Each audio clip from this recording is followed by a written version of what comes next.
एक हीमोफीलिया बीमारी है और ये अनुवांशिक बीमारी होती है सर। इसमें चोट लगने पर ब्लड नहीं जमता सर, ब्लड क्लॉटिंग की प्रॉब्लम होती है इसमें।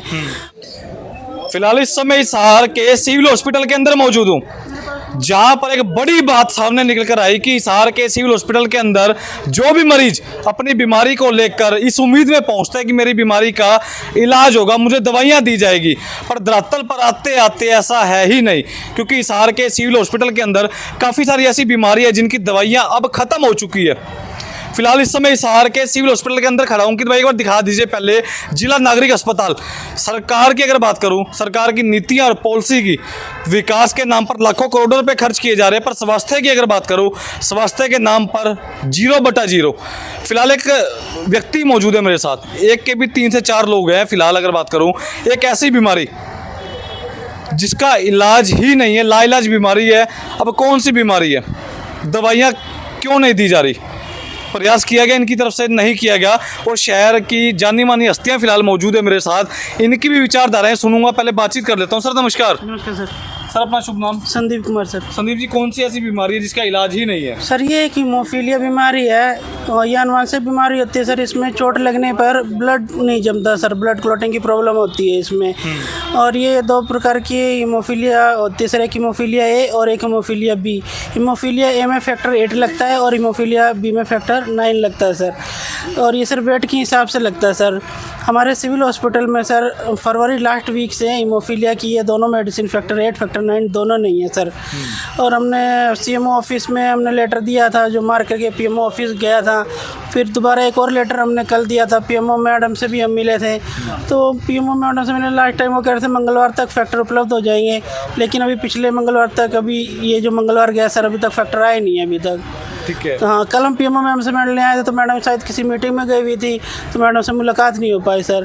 फिर सीपीओ ऑफिस से हम मिल के आए थे, चीफ मेडिकल ऑफिसर से, तो कह रहे हमारी तरफ से तो हमने डिमांड आगे भेजी हुई है, पंचकुला से ही लेट, और वहाँ से कोई एनएससी जारी नहीं हो पा रही, इसलिए हम लोकल परचेज नहीं कर पा रहे हैं। और DG health officer sir letter जारी हुआ था लोकल परचेज के लिए 24 फरवरी को, और एक 24 मार्च को भी लेटर जारी हुआ था लोकल परचेज के लिए। हमारे हिसार में सर अभी तक फैक्टर कभी भी नहीं खरीदे गए अभी तक, जब से लोकल परचेज का ऑर्डर जारी हुए हैं। सर इस बीमारी की अगर बात करूं, इस बीमारी में होता क्या बॉडी के सर इस बीमारी में चोट लग जाती है सर, तो ब्लीडिंग होती है सर इसमें। अच्छा, अंदर ही अंदर ब्लीडिंग होगी? चोट लगने बाहर भी होती है और इंटरनल अपने आप भी हो जाती है कई बार चोट लगने पर भी। और जो सीवियर पेशेंट होते हैं सर, उनको बिना चोट लगी भी इंटरनल ब्लीडिंग हो जाती है। जैसे अभी सर ये देखो, मेरे को इंटरनल ब्लीडिंग हो रही है सर, ये जॉइंट में। अच्छा। ये अंदर ही अंदर ब्लीडिंग हो रही है, ऐसे जॉइंट घुटने में भी हो रही है सर। और ये पिछले मुझे काफ़ी टाइम से प्रॉब्लम हो रही है, मैं फैक्टर नहीं लगवाने जा पा रहा कहीं पे भी। तो इसमें सर अगर बाई चांस किसी पेशेंट को सर में ब्लीडिंग हो जाए चोट लगने पर, या पेट में इंटरनल ब्लीडिंग हो जाए और सही टाइम पे उसको फैक्टर उपलब्ध ना हो, तो सर उसकी डेथ भी हो सकती है। तो फिलहाल अगर बात करूं, फरवरी के बाद से दवाई पूरी तरह से खत्म है हिसार के सिविल हॉस्पिटल के अंदर? फरवरी लास्ट वीक से सर बिल्कुल भी मेडिसिन नहीं आई है कभी भी इसमें हॉस्पिटल में, अपने सिविल हॉस्पिटल में। तो उन मरीजों को क्या होगा अब? क्या जान खतरे में है? खतरे में है सर, पेन में है। अभी हमें पेन की वजह से रात तक नींद नहीं आती है, पेन किलर खा के सोते हैं। कितनी पेन किलर खाएं सर, क्योंकि एकमात्र जो इसकी दवा है हीमोफीलिया की, वो फैक्टर 8 और फैक्टर 9 ही है सर। बिल्कुल। सो आप भी इसी चीज़ के मरीज हैं? मेरे को भी हीमोफीलिया की दिक्कत है, और जब बहुत ज़्यादा पेन होता है, जब कोई कहीं तकलीफ़ होती है, जॉइंट में होती है, अदरवाइज होती है, तो हमें ये फैक्टर लगवाने ही आना पड़ता है। भाई एक बार बताइए, हीमोफीलिया जो बीमारी है, इसके अंदर 2 स्टेज बताई गई है, 8 और 9, 8 और 9। मतलब अगर आपकी बात करूँ, शारीरिक क्षमता का क्या कुछ प्रभाव पड़ता है? वेट वगैरह आप उठा सकते हैं, काम वगैरह? नहीं, वेट वगैरह नहीं हम उठा सकते, ज़्यादातर वेट हमारे उठाने लिए नुकसानदेह है। अच्छा, तो जब आप कर्मचारियों से मुलाकात करते हैं, जब भी आपका चक्कर लगता है, तो कर्मचारी क्या बोलते हैं? कर्मचारी अगर फैक्टर होते हैं तो लगवा देते हैं, अदरवाइज मना कर देते हैं, नहीं है फैक्टर। अगर इसकी मार्केट रेट की बात करूँ, जो इंजेक्शन है, इसका क्या प्राइस होगा, कितना रेट? 5 से 6 हज़ार रुपये एक फैक्टर की प्राइस है। एक फैक्टर? हाँ जी।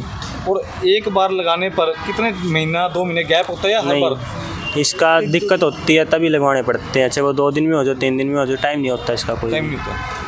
सर नमस्कार। नमस्कार सर।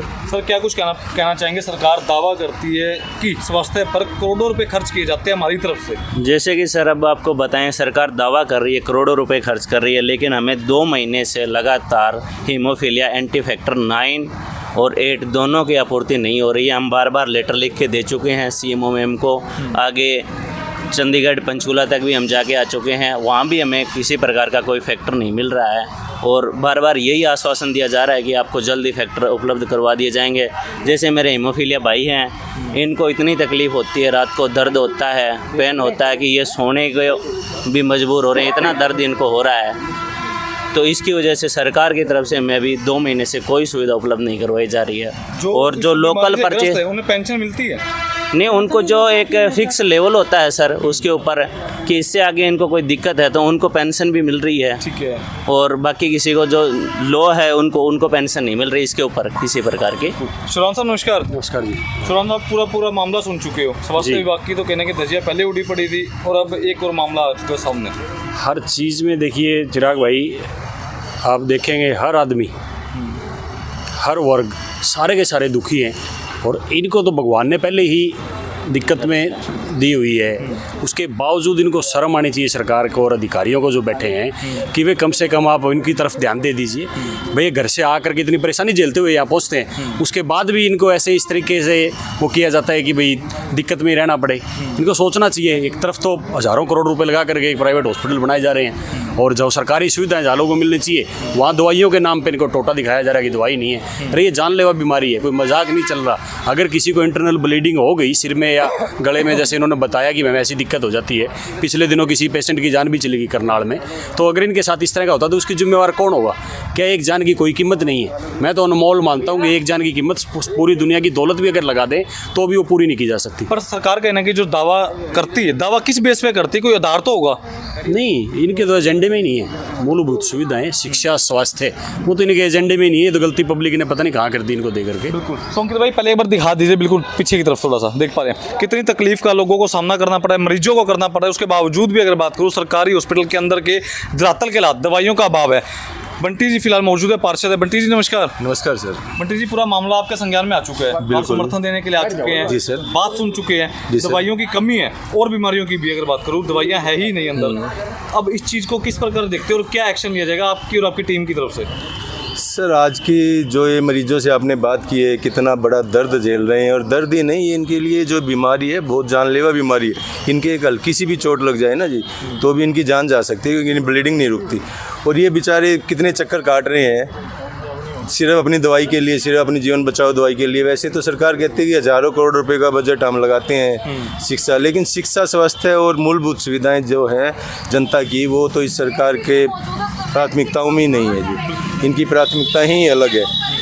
और मैं सरकार से भी और अधिकारियों से भी निवेदन करना चाहता हूं कि इनकी जान बचाने के लिए कम से कम ये दवाई तुरंत जल्दी से जल्दी यहाँ उपलब्ध करवाई जाए। और इसके लिए हम पीएमओ सीएमओ मैडम से भी मिलेंगे। अगर नहीं हुआ तो हमें कोई आंदोलन करना पड़ा तो इनके लिए वो भी हम करने के पीछे नहीं हटेंगे। बिल्कुल बिल्कुल। सर नमस्कार। नमस्कार सर। सर पहली बात तो पीछे देखिए एक बारी, आज शनिवार का दिन है, वैसे छुट्टी है सरकारी एम्प्लॉयज़ की, कर्मचारियों की। भगवान ना करे किसी व्यक्ति को मिलना हो तो मिल कैसे सकता है? ये तो जी मतलब कि सभी लोग जानते हैं कि मतलब कि जो इमरजेंसी के लिए यहाँ कभी भी कोई भी स्टाफ उपलब्ध नहीं होता। अभी जैसे हीमोफीलिया इस बीमारी से लगा लो, तो इस बीमारी से रिलेटेड यदि इन मरीजों को कोई भी दिक्कत हो जाए तो इनको यहाँ कोई भी अधिकारी इनके मिलने के लिए भी यहाँ मौजूद नहीं है। बिल्कुल। और दूसरा इनके लिए ना तो कोई दवाई उपलब्ध है। चलो यहाँ दवाई उपलब्ध नहीं है, कोई बात नहीं, कई बार हो भी जाता है कोई, लेकिन इनको मतलब अभी जैसे कि मरीजों ने बताया कि इनके पीछे कोई दिक्कत होगी, ये पहले रोहतक गए, रोहतक दवाई इनको नहीं मिली, फिर ये वहाँ से जींद गए।